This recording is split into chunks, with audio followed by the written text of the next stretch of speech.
All right, the good people at Pro Football Focus, they've got an outlook for the Tennessee Titans for the upcoming season. With regret, I hit play. Yeah, this is the hardest situation to read because you look at a lot of the names they picked up, and they're really productive players, right? When you look at Tony Pollard, Calvin Ridley, Lloyd Cushenberry at center, right? L'Jarius Sneed in the trade with the Chiefs, and you go, they should be better, but I have a hard time getting a read on, like, what are they great at, right? Especially with Derrick Henry gone now, who is still by far their best player. I'm curious what the identity of this team is, because they have more talent than you would think for a team that I think a lot of people are going to expect to be. Why do I have to watch? Why do I put myself through it? Why do I have to watch time and time again people complain about not knowing what the Titans' identity is with this team? Of course you don't know. How do you... They haven't played any games. It's a first-time head coach.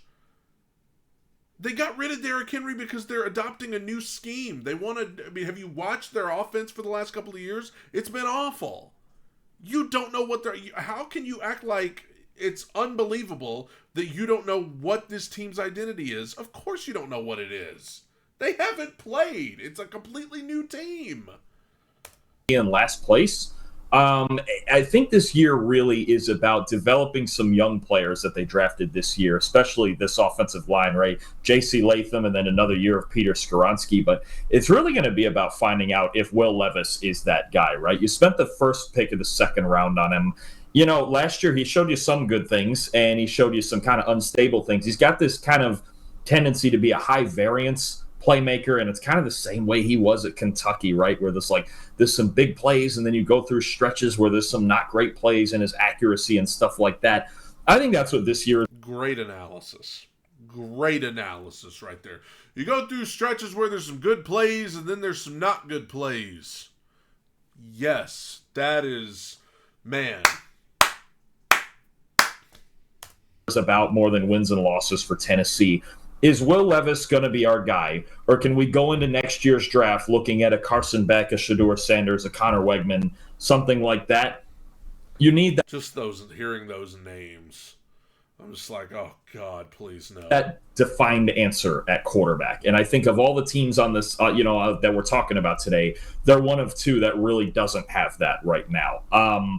The Titans, I think they're weird because I think they're not going to win a ton of games, but I think they're going to be in a lot of games just because of the talent they have, right? Like, they have some sort of talent at almost every spot on their roster.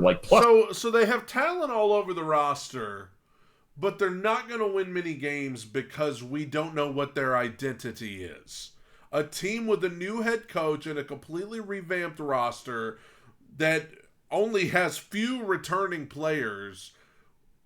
I'm picking them to lose a bunch of games because Dalton here doesn't know what their identity is. And God bless Dalton. I'm sure he's a great guy, even though he's rooting for the Mets. I cannot fathom coming to that conclusion about a team with just I don't talent, right? Like, Calvin Ridley might not be Tyreek Hill or Justin Jefferson, but he's pretty darn good, right? Like, and they still have DeAndre Hopkins, and they still, Tony Pollard and Tyjae Spears is a really good pair in the backfield. Like, there are things to work with, but is it enough to get him over the hump to win a lot of games? It's such I'm so sick of hearing people like this sit down and say, man, the Titans have a lot of talent. They're going to win 3 games. I am so sick of hearing that. Like, the Titans have talent all over the roster. Oh my goodness, a good running back room, good wide receiving group, good secondary. Jeffrey Simmons on the defensive line with Harold Landry. The offensive line's revamped, but they're just not going to be any good. Like, I just want to know what the logic is here. What's the line of thinking here with these folks? Unusual approach to the kind of surrounding the quarterback with talent, because most teams, when they do that, don't go for these sort of, I mean, their receiving core in particular. The offensive line is a different issue. The backfield is maybe a different issue, but the receiving core that they've assembled is like it has a very short shelf life potentially. I mean, DeAndre Hopkins still showed last year that he's a really high-end receiver still. Maybe he's not the complete total receiver that he used to be. He can't really take the top off of defense anymore, or at least scare teams deep, even if he'll still make some deep catches. Trust me, Sam. When DeAndre Hopkins is on the field, you better believe the secondary knows where he is at all times, and it will be that way until he retires. To say that he's not scaring anybody when he's out there, he's freaking DeAndre Hopkins. I mean, come on. Don't be disrespectful. With a well-thrown pass, but he's still really good. Calvin Ridley is a good route runner. Showed last year that he has some limitations as well, but again, like not the youngest receiver out there. Tyler Boyd is coming. One limitation he had was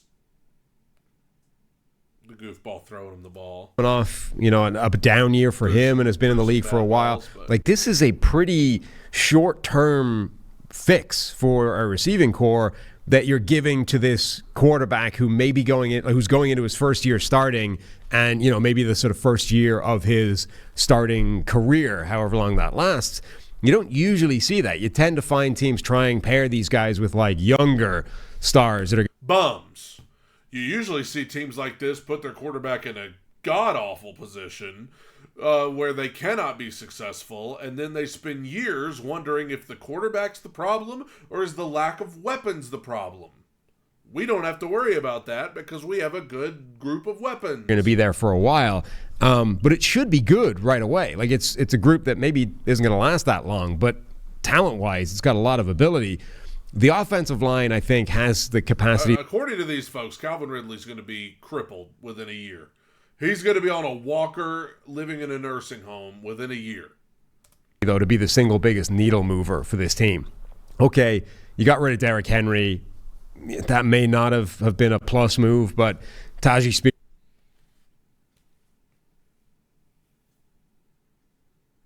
Apparently, these people just want the Titans to run the ball 30 times a game and score 12 points a game forever. These are the same goofballs that if the Titans would have re-signed Derrick Henry, they would have been like, oh, they just need to give it up. This has been their identity for like 6 years. They haven't been. I mean, I've never seen the media be so obsessed with a team keeping a guy that has, like, a team that has been so bad staying the way they were. The Titans have been horrible the last 2 years, and these people can't understand why they would go in a new direction than the awful one that they've been going down for the last 2 years. Spears showed last season he's really, really good, and if he gets the Zeke Elliott workload to Tony Pollard's change of pace type, I think that would make some sense. That offensive line, though, with Bill Callahan coming over as well as the offensive line coach, that group could take a huge jump forward. You've got what was the worst offensive line in football for 2 straight years. Now you've got a rookie top draft pick in J.C. Latham at left tackle. You've got Peter Skoronski at left guard, who didn't have a great season last year, but also dealt with an appendectomy that, lost weight, lost strength, basically forced him to take a step backwards in a bad time where there's no way of clawing that back. So he should be better this year. Lloyd Cushenberry, slow start to his NFL career, but he's become a really good center. Daniel Brunskill, and then the sort of question mark of Nicholas Petit. I cannot deal with these guys that will spend a full minute talking about how talented the guys are that the Titans have, and then end it with, this team's just not going to be any good. Frere or Jalen Duncan or whoever it's going to be at right tackle, even if that one spot, right tackle, is a disaster, potentially that's 4 out of 5 spots are in pretty good shape, which is a huge leap forward from the last 2 years where they've had maybe 1 out of 5 spots in good shape. That could completely transform the entire offense and just gives Will Levis like such a better platform to operate from. Yeah, I think for as much as Hopkins and Ridley are the big names of the offense, the key to it is going to be having balance and being able to run behind that line with Pollard and Spears, right? And we've seen Tony Pollard put up just what we need in Tennessee, to be able to run the ball. I swear, these people just want the Titans to stay the same forever. Big-time production and big-time grading with Dallas, and Tajay Spears is a solid back too, right? And he can catch a lot and do a bunch of different things. That's going to be the key, though, is getting, I think, Will Levis in as many play-action situations as possible. When you look at what he used to do back in Kentucky or when he was successful last year, he's the quarterback that you want taking play-action shots down the field, right? If they can work Calvin Ridley downfield as a deep threat off of I don't. It's hard to tell what sort of run schemes they're going to use because the Bengals were kind of multiple. It depended, there's some game plan stuff that went into that when Callahan was there. But I think that's where you want Will Levis. Let's draw these safeties in. Let's run the ball. Let's be physical with J.C. Latham in this offensive line, and then we'll let Levis use the cannon over the top, right? Because he can make any throw on the field. That's clear. And even getting him out on the move and bootlegs and stuff. We know Will Levis has a strong arm, and we know he can run the ball. There's a lot of the in-between stuff that is a question mark still, right? But I think to use his skill set and optimize his skill set, play action is going to be the big thing in this offense. If they can get the run game going with Pollard and Spears and they get to a lot of their play action game, I think Levis could have a lot of success. This is not a team to me that wants to fall behind and get away from that. I don't know that Levis is ready to drop back. Do they? Okay. I just don't. I get all they have to go by is what the Titans have been in the past, but what they've been in the past is irrelevant. And throw it 40 times in straight dropback situations every week. But there's a formula here where they can win games. It's just that, like you said, between the offensive line and then just what we think Will Levis can do right now, you're kind of threading the needle when it comes to getting float the rock. It doesn't matter what all of that done. Yeah, the Levis evaluation, I think, is difficult because everyone sort of focuses on, 4 touchdowns in his debut for the rest of the season and the kind of crazy element that he brought to the table with just recklessness with his own body. I feel like, though, his situation doesn't get as much attention as Bryce Young, say, in Carolina, where everything was obviously terrible. Like, Levis's was different because the receiving, like, he had Nuke Hopkins, he had some weapons to work with, but I don't think we kind of appropriately weigh just how bad that offensive line was. Like, he was working behind an offensive line that was bad enough that you don't get a fair evaluation of Will Levis. Like, okay, yes, I agree with you, Sam. That is true.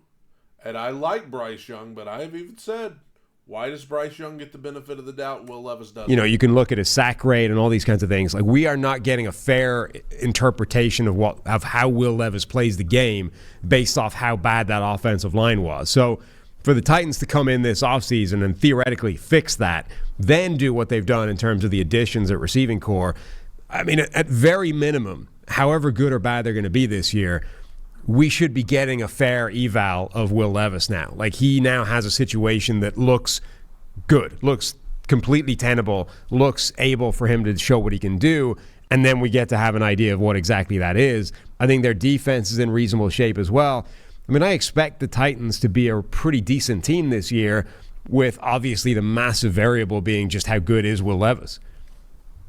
Yeah, I agree. I think 6-7 wins probably sounds about right to me when you just look at their talent across the board. But that's what it's about, right? If Will Levis does hit, and even if you only still win, let's say even 6 or 7 games, but he does play better and you feel like this is a guy you can work with for another year, then you talk about going and getting a younger weapon in next year's draft. Let's say you're still picking between 8 and 12. A Luther Burden or a Tetsuo McMillan or a Travis Hunter or something like that in next year's draft. Now you talk about, okay, we can start to transition. We focus on Levis. We get younger primetime weapons in here. You won't be able to do that if you had a bunch of bums out there at wide receiver like you guys. It's going to be the big question, really. I think this season for Tennessee, unless they really surprise some people, it's not going to be about the win-loss record. It's going to be about, is Will Levis the guy? And do we surround him, or do we take a new quarterback and surround that guy and figure it out from there and kind of do this again next year with a rookie and go, okay,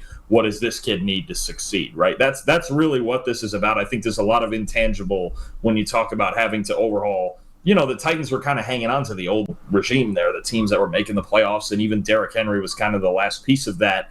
They need to find out if Levis is that guy so they just know the plan and the vision going forward.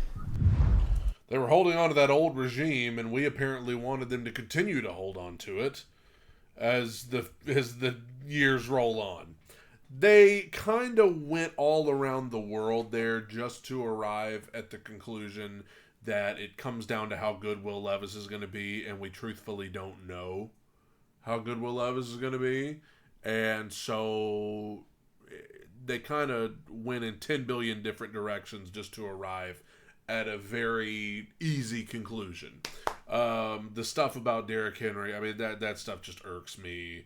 People that say they don't know what their identity is, like that's a bad thing. Like you why would you know what it is?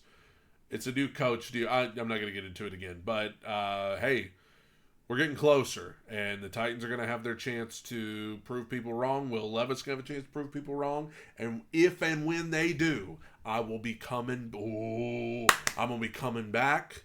I'm going to be going back to every single one of these videos, and I'm going to be making another video absolutely demolishing these people to the point where you are going to have to restrain me from going too hard on these people. Tighten up.